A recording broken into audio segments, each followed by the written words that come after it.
സംസ്ഥാന സ്പോർട്സ് കൌൺസിലിന്റെ സഹകരണത്തോടെ കേരള സ്റ്റേറ്റ് പവർ ലിഫ്റ്റിംഗ് അസോസിയേഷനും കോഴിക്കോട് ജില്ലാ പവർ ലിഫ്റ്റിംഗ് അസോസിയേഷനും സംയുക്തമായി സംഘടിപ്പിക്കുന്ന ദേശീയ പവർ ലിഫ്റ്റിംഗ് ചാമ്പ്യൻഷിപ്പിന് തുടക്കമായി. സംസ്ഥാന sports council president U Sharaf Ali ഉദ്ഘാടനം ചെയ്തു. Squat, bench press, deadlift തുടങ്ങിയ മത്സര ഇനങ്ങളിലായാണ് പവർ ലിഫ്റ്റിംഗ് ചാമ്പ്യൻഷിപ്പ് നടക്കുന്നത്. 40 വയസ്സ് മുതൽ പ്രായമുള്ള പുരുഷ വനിതാ വിഭാഗങ്ങളിലായി പ്രത്യേകമായാണ് മത്സരം.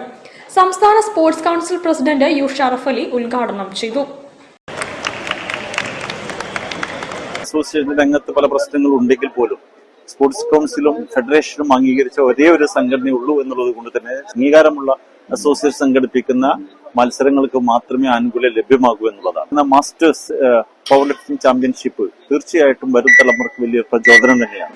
Power lifting India president K Satish Kumar അധ്യക്ഷനായി.